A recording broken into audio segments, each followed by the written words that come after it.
Hi friends, welcome back to study classes. So my dear friends, आज के session में आपके साथ डिस्कस करने वाले हैं बैंकिंग और फाइनेंशियल इंस्टीट्यूशन से जुड़े हुए सवाल। ये प्रीवियस ईयर के सवाल है जो कि आरपीएससी असिस्टेंट प्रोफेसर एग्जामिनेशन में पूछे गए हैं। और अगर आप यूजीसी नेट कॉमर्स की तैयारी कर रहे हैं या किसी स्टेट असिस्टेंट प्रोफेसर एग्जामिनेशन के लिए तैयारी कर रहे हैं तो आज का सेशन आपके लिए भी काफी इंपॉर्टेंट रहेगा। तो आइए फटाफट से सेशन को स्टार्ट करते हैं। एंड माय डियर फ्रेंड्स, अगर आप एबीएसटी, ईएफएम, बीएडीएम से आरपीएससी असिस्टेंट प्रोफेसर का एग्जामिनेशन देने वाले हैं तो आपके लिए हमारे पास डिटेल्ड कोर्सेज है जिनको आप चेकआउट कर सकते हैं हमारी वेबसाइट या फिर हमारी ऐप पे। कोई क्वेरी है तो आप हमें व्हाट्सएप या कॉल कर सकते हैं, नीचे नंबर आपको यहाँ पे दिया गया है। एंड ऐसे ही प्यारे दोस्तों, अगर आप यूजीसी नेट कॉमर्स मैनेजमेंट या फिर तैयारी कर रहे हैं पीजीटी कॉमर्स या असिस्टेंट प्रोफेसर कॉमर्स के लिए तो भी हमारे पास डिफरेंट कोर्सेज है जिनको आप चेकआउट कर सकते हैं हमारी वेबसाइट या ऐप पे। कोई क्वेरी है तो आप हमें व्हाट्सएप या कॉल कर सकते हैं, नीचे नंबर आपको यहाँ पे दिया गया है। तो यहाँ पे हमारे पास सवाल है, Insolvency and Bankruptcy Board of India was established in which year under the Insolvency and Bankruptcy Code 2016? तो आईबीसी कोड हमारा एक नया कोड है जो कि बनाया गया है आपके इंसॉल्वेंसी और बैंकरप्सी वाले केसेस से डील करने के लिए। और इस कोड के अंदर जो सबसे इंपॉर्टेंट रेगुलेटरी बॉडी है that is insolvency and bankruptcy board of India, IBBI. और इस बॉडी जो है इसे एस्टेब्लिश किया गया था अक्टूबर 2016 से। 1 अक्टूबर 2016 जो है उसे एस्टेब्लिश कर दिया गया था। और करेक्ट आंसर यहाँ पे ऑप्शन नंबर 1 बनेगा। तो जितने भी फैक्ट्स है आपके एग्जामिनेशन के लिए काफी इंपॉर्टेंट है और आपको ध्यान में रखने हैं। चलिए, तो सवाल है जी, which of the following is related to open market operations of RBI? तो आरबीआई के जो ओपन मार्केट ऑपरेशंस रहते हैं उनके ऊपर ये सवाल है। Sale and purchase of foreign currency, sale and purchase of corporate securities, sale and purchase of government securities and deciding the interest rates in the international market. तो प्यारे दोस्तों, हम यहाँ पे आरबीआई की बात करते हैं कि आरबीआई जो है हमारा मनी मार्केट को रेगुलेट करता है और उसके लिए उसके पास डिफरेंट टूल्स है, क्वांटिटेटिव टूल्स है, क्वालिटेटिव टूल्स है। तो हमारी जो मनी सप्लाई है उसको आरबीआई कंट्रोल करता है और उसके लिए एक बहुत इंपॉर्टेंट टूल है ओपन मार्केट ऑपरेशंस का। और इस टूल का इस्तेमाल करते हुए आरबीआई जो है गवर्नमेंट सिक्योरिटीज को खरीदता और बेचता है। करेक्ट आंसर यहाँ पे ऑप्शन नंबर थ्री का बन जाएगा। तो डिपेंड करता है कि आरबीआई को मार्केट से लिक्विडिटी सक करना है या मार्केट में लिक्विडिटी डालना है, मनी सप्लाई बढ़ाना है या मनी सप्लाई कम करना है, और अकॉर्डिंगली आरबीआई जो है गवर्नमेंट सिक्योरिटीज को परचेज या सेल करेगा। चलिए, तो यहाँ पे सवाल है, विच of the following is not the component of the camel model? तो प्यारे दोस्तों, ये जो कैमल मॉडल है ना, ये हमारे बैंक्स के कॉन्टेक्स्ट में इस्तेमाल किया जाता है। और कैमल की फुल फॉर्म आपको मालूम होनी चाहिए। तो कैमल की जो फुल फॉर्म है उसमें सी का मतलब होता है आपका कैपिटल एडिक्वेसी, ए का आपका मतलब होता है एसेट क्वालिटी, एम का मतलब होता है मैनेजमेंट, ई का मतलब होता है अर्निंग्स और एल का मतलब होता है लिक्विडिटी। तो ये 5 पहलुओं पे हमारे जो बैंक्स हैं उनको जज किया जाता है कैमल मॉडल के अंदर। तो अभी आप देख सकते हैं कि हमारे पास क्रेडिट जो है ना वो इसके अंदर नहीं आता है। इसके जो कंपोनेंट्स है वो यहाँ पे आपके लिए लिख दिए, आप याद कर लीजिएगा। और क्रेडिट इसका पार्ट नहीं है और इसीलिए करेक्ट आंसर ऑप्शन 2 क्रेडिट यहाँ पे बनेगा। चलिए, तो सवाल है जी, institutions built with the support of IDBIR. तो कौन से ऐसे इंस्टीट्यूशंस हैं जिन्हें आईडीबीआई के सपोर्ट से बिल्ड किया गया है? सिडबी, एसएचसीआईएल या आपकी stock holding corporation of India limited, NSE national stock exchange. ये सभी प्यारे दोस्तों कहीं ना कहीं आईडीबीआई के सपोर्ट से बनी हुई है। और करेक्ट आंसर यहां पे बनेगा option number 4, all of the above का। चलिए, तो यहां पे सवाल है, liquidity is controlled in the economic system by. तो हमारी जो लिक्विडिटी को कंट्रोल करता है, आरबीआई कंट्रोल करता है लिक्विडिटी को, मतलब जो मनी की सप्लाई है इकोनॉमी के अंदर उसे आरबीआई कंट्रोल करता है। और एक क्वांटिटेटिव टेक्निक हमारे पास है ओपन मार्केट ऑपरेशंस, जिसमें आरबीआई जो है वो गवर्नमेंट सिक्योरिटीज को बाय या सेल करता है डिपेंडिंग ऑन लिक्विडिटी कंडीशंस। तो प्यारे दोस्तों, अगर आरबीआई को लगता है कि मार्केट में लिक्विडिटी की कमी है, लिक्विडिटी की शॉर्टेज है, तो उस केस में आरबीआई लिक्विडिटी डालना चाहेगा मार्केट के अंदर। और लिक्विडिटी डालने के लिए, मार्केट में पैसा डालने के लिए आरबीआई मार्केट से गवर्नमेंट सिक्योरिटीज को बाय कर लेगा और उसके बदले मार्केट को पैसा दे देगा। जब टाइट लिक्विडिटी कंडीशन होगी तो आरबीआई गवर्नमेंट सिक्योरिटीज को बाय करेगा। और अगर ऑपोजिट है, अगर मार्केट में ऑलरेडी बहुत सारा पैसा है तो वो पैसा आरबीआई अपने पास ले लेगा, उसे अब्सॉर्ब करेगा और फिर उसके बदले आरबीआई जो है मार्केट को गवर्नमेंट सिक्योरिटीज सेल कर देगा। तो अभी अगर आप ऑप्शंस को पढ़ेंगे तो यहाँ पे जो ऑप्शन नंबर 2 और 3 है ना, वो मुझे दोनों सही लग रही हैं कि टाइट लिक्विडिटी के टाइम पे आरबीआई गवर्नमेंट सिक्योरिटीज को बाय करेगा, और यहाँ पे जब एक्सेस लिक्विडिटी होगा तो आरबीआई गवर्नमेंट सिक्योरिटीज को सेल करेगा। तो पता नहीं ये क्वेश्चन इन्होंने किस हिसाब से बनाया, ऑफिशियल आंसर की में तो आंसर ऑप्शन 3 दिया हुआ था, बट मुझे 2 भी ठीक लग रहा है। आपको क्या लग रहा है, आप मुझे कमेंट सेक्शन के थ्रू बता सकते हैं। चलिए, तो यहाँ पे सवाल है जी, which of the following is included in non performing assets category. तो एनपीए की कैटेगरी में क्या क्या आते हैं आपके। तो एनपीए की आपकी अलग अलग कैटेगरीज हो सकती है। सबसे पहले आपका सब स्टैंडर्ड एसेट बनता है, उसके बाद डाउटफुल एसेट बनता है, और उसके बाद फाइनली वो लॉस एसेट बनता है। तो सभी आपकी एनपीए की कैटेगरी है। तो correct answer is going to be option number 4, all of the above. चलिए, अगला सवाल है, what do you mean by repo and reverse repo instruments. तो रेपो और रिवर्स रेपो इंस्ट्रूमेंट्स के ऊपर सवाल है। तो कहा गया, under repo and under reverse repo the RBI borrow from commercial banks.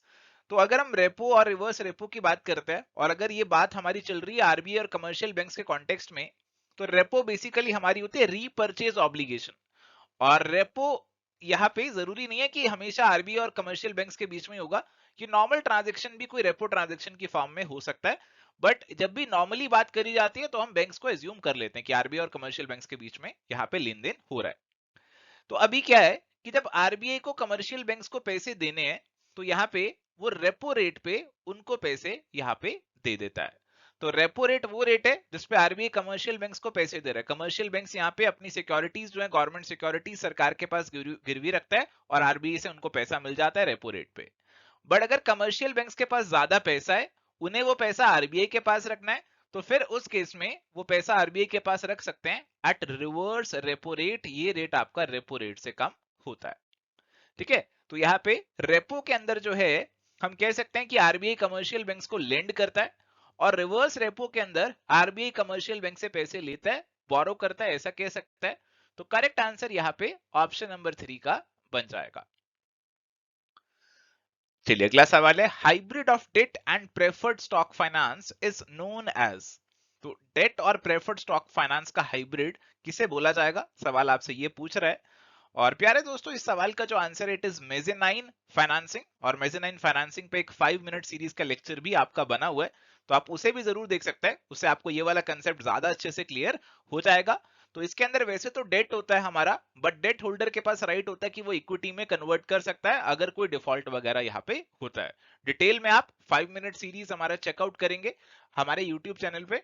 तो मेजेनाइन फाइनेंसिंग पे एक वीडियो है, तो आपको पूरी डिटेल में ये कंसेप्ट वहां पे मिल जाएगा। चलिए, सवाल है जी, which of the following is incorrect about functioning of an investment banker. तो जो हमारे इन्वेस्टमेंट बैंकर होते हैं, आपने ये टर्म बहुत सुनी होगी। आजकल हर कोई इन्वेस्टमेंट बैंकर बनना चाहता है, पिक्चरों में दिखाया जाता है कि हीरो इन्वेस्टमेंट बैंकर है। तो ये जो इन्वेस्टमेंट बैंकर होते हैं, क्या काम करते हैं। They help corporations in finding the investors. तो हमारे जो कॉर्पोरेशंस है, लोगों को शेयर्स वगैरह इशू करना चाहती हैं, तो उनको इन्वेस्टर से जोड़ती हैं। They take deposits from their customers. अरे भैया, डिपॉजिट्स लेने का जो काम है ना, वो केवल बैंक कर सकते हैं और कोई नहीं कर सकता। तो ये काम तो नहीं करेंगे investment bank. They help their customers in mergers and acquisitions. तो हाँ, मर्जर एक्विजिशंस में मदद करते हैं। फाइनेंशियल एडवाइजर्स की तरह भी एक्ट करते हैं, बट ये डिपॉजिट्स नहीं ले सकते हैं। तो यहाँ पे ऑप्शन नंबर 2 जो है, वो इनकरेक्ट हो जाएगा और इस सवाल का आंसर बन जाएगा। चलिए, अगला सवाल है, विच of the following is true. Repo transactions may be traded on any recognized stock exchange and any electronic trading platform duly authorized by RBI.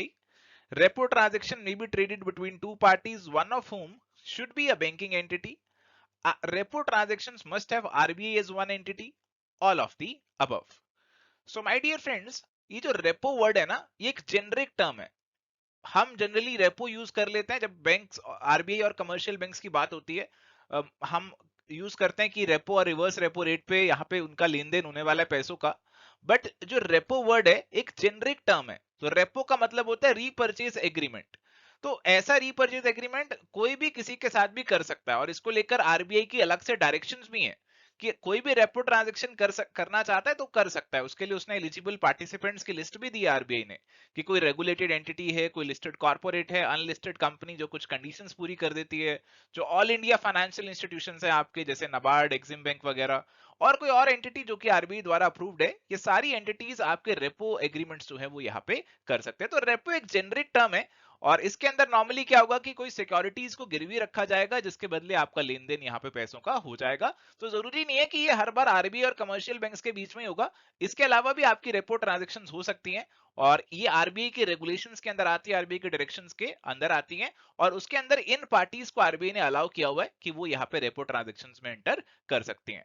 तो जरूरी नहीं है कि बैंकिंग एंटिटी होगी, कोई लिस्टेड कॉर्पोरेट भी इन्वॉल्व हो सकती है और जरूरी नहीं है कि एक एंटिटी आपका हमेशा आरबीआई यहाँ पे होगा। तो 2 और 3 यहाँ पे हमारे जरूरी नहीं है और इसीलिए करेक्ट आंसर बनेगा ऑप्शन नंबर 1 का। चलिए सवाल है जी, which of the following is the micro finance company that becomes the first to start operations as a commercial bank. तो कौन सी माइक्रो फाइनेंस कंपनी पहली ऐसी कंपनी बनी जिसने कमर्शियल बैंक की तरह अपने ऑपरेशंस को स्टार्ट कर दिया है। तो प्यारे दोस्तों ये एक फैक्चुअल सवाल है और ऐसे सवाल तो जनरली छोटे मोटे एग्जाम्स में पूछे जाते हैं, बट यहां भी उन्होंने पूछा है। इसका करेक्ट आंसर है जी बंधन बैंक। ऑप्शन नंबर डी बंधन बैंक इसका करेक्ट आंसर है, जो कि पहली माइक्रो फाइनेंस कंपनी बनी है इंडिया की जिसने अपना फुल फ्लेज्ड अब कमर्शियल बैंक जो है वो यहाँ पे खोल लिया है। चलिए अगले सवाल की ओर बढ़ते हैं। Commercial banks in India may be insured by which of the following institute directly. तो कमर्शियल बैंक्स जो हैं वो कौन से इंस्टीट्यूट द्वारा इंश्योर यहाँ पे किए जाते हैं? IRDA, RBI, DICGC, ECGC. तो क्या होता है कि जो आपका बैंक में पैसा पड़ा हुआ है ना, ये आप हैं, ये बैंक है, आपका पैसा बैंक में जो पड़ा हुआ है उसकी इंश्योरेंस होती है।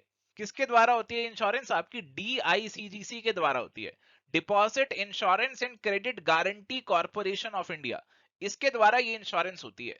तो यहाँ पे करेक्ट आंसर बनने वाला है ऑप्शन नंबर 3 का। चलिए सवाल है जी, which of the following is not correct about SIDBI. SIDBI आपका small industries development bank of India है और ये एमएसएमई सेक्टर्स को, छोटे जो आपके इंडस्ट्रीज हैं उनको यहाँ पे फाइनेंस प्रोवाइड करवाता है। इसका हेडक्वार्टर आपके लखनऊ यूपी के अंदर है और इसे एस्टेब्लिश किया गया था अप्रैल 1990 के अंदर, ना कि 1980। ओके, और इसीलिए यहाँ पे ऑप्शन नंबर 2 वाला गलत हो जाता है। That is going to be the correct answer for this question.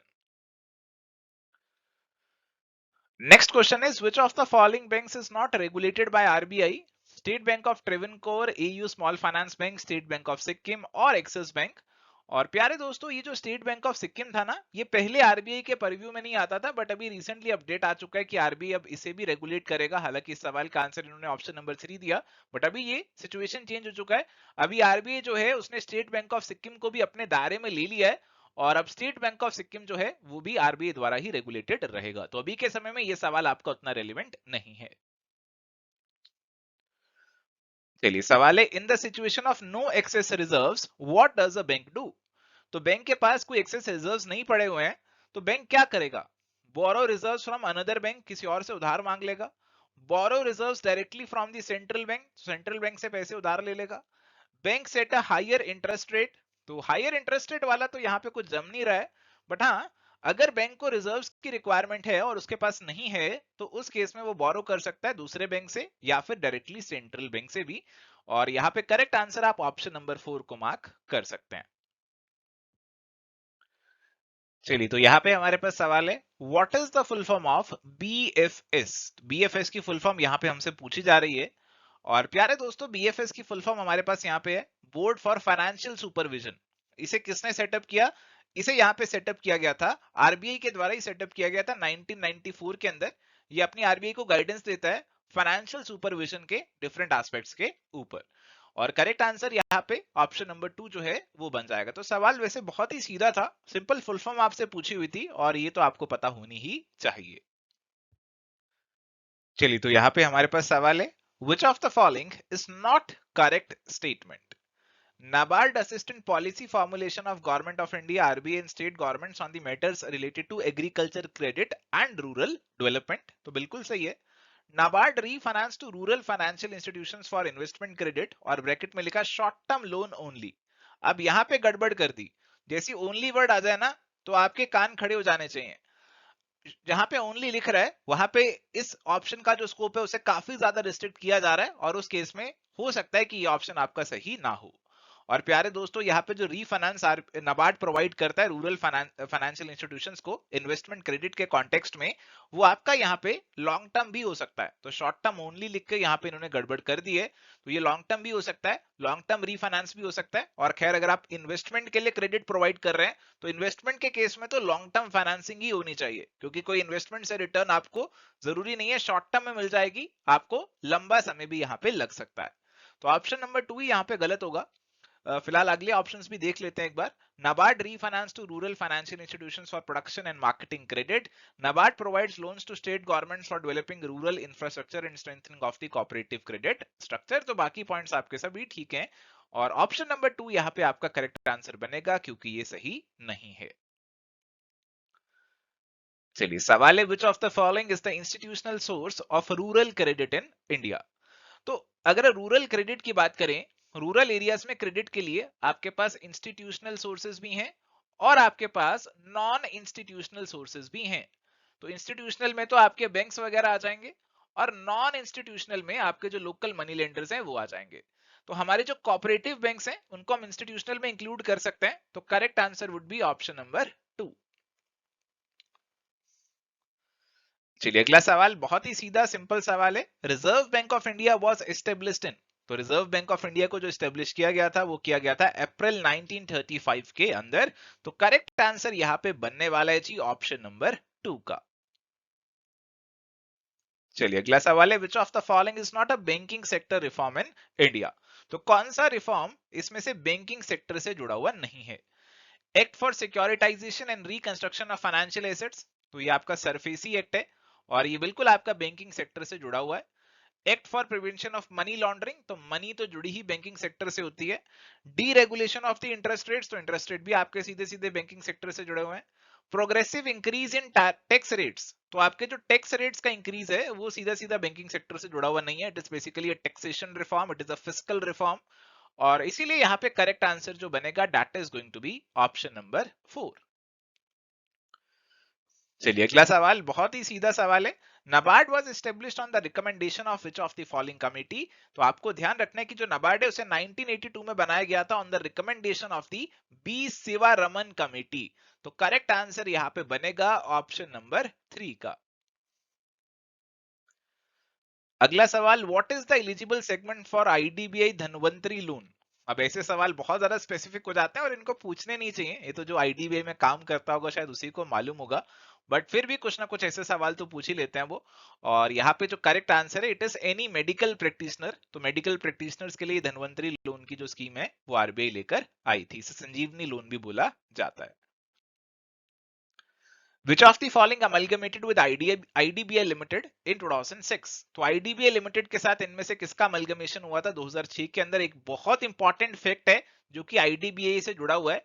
और देखो जितने भी आपके फाइनेंशियल इंस्टीट्यूशंस है ना, चाहे वो IDBI है चाहे वो IFCI है, तो ये सारे इंस्टीट्यूशंस का आपको पूरा लेखा जोखा मालूम होना चाहिए, इनकी हिस्ट्री मालूम होनी चाहिए, इनके जो सब्सिडरीज हैं वो मालूम होने चाहिए, कौन सी और ऑर्गेनाइजेशंस में इनकी हिस्सेदारी है वो चीज भी आपको मालूम होनी चाहिए, क्योंकि इन पे एग्जाम में सवाल आ रहे हैं। फिलहाल यूनाइटेड वेस्टर्न बैंक जो है ना, उसे मर्ज किया गया था आईडीबीआई के साथ 2006 के अंदर। तो करेक्ट आंसर बनेगा ऑप्शन नंबर 1 का। अगला सवाल, विच of the following is the subsidiary of IFCI limited. तो जैसा मैं आपको कह रहा था कि ये जो फाइनेंशियल इंस्टीट्यूशंस हैं इनके सब्सिडरीज हैं, इनके एसोसिएटेड इंस्टीट्यूशंस हैं, इनकी जो हिस्टोरिकल जर्नी है उस पे सवाल आते हैं। IFCI venture capital fund limited, MP con, stock holding corporation of India, ये सभी से आपका आईएफसीआई जुड़ा हुआ है, ये सभी आईएफसीआई के सब्सिडरी हैं और इसीलिए करेक्ट आंसर ऑप्शन 4 प्यारे दोस्तों यहाँ पे बन जाएगा। सवाल है, विच of the following have the biggest share holding in SIDBI. तो अगर हम सिडबी के शेयर होल्डिंग पैटर्न की बात करें तो इसमें गवर्नमेंट ऑफ इंडिया का सबसे ज्यादा स्टेक है। तो करेक्ट आंसर यहाँ पे ऑप्शन नंबर 1 होना चाहिए। Now the question is, under which section of the Companies Act 2013 the UTI Infrastructure Technology and Services Limited is constituted as a government company? अभी ये जो सवाल है ना, इसमें यूटीआई का कोई लेना देना नहीं है, ये सिंपली पूछ रहे हैं भैया कंपनीज एक्ट 2013 के कौन से सेक्शन में गवर्नमेंट कंपनी को डिफाइन किया गया है। तो सेक्शन 245 के अंदर इसे डिफाइन किया गया है और इसीलिए करेक्ट आंसर यहाँ पे बनने वाला है जी ऑप्शन नंबर 1 का। So thank you my dear friends, ये था जी आज का हमारा डिस्कशन आरपीएससी के सवालों के ऊपर। अगर आपको सेशन पसंद आया तो प्लीज इस वीडियो को ज्यादा से ज्यादा शेयर करें और अपना प्यार भी दिखाएं। आज के लिए सेशन में इतना ही, मिलेंगे नेक्स्ट सेशन में। Till then goodbye, take care, all the best.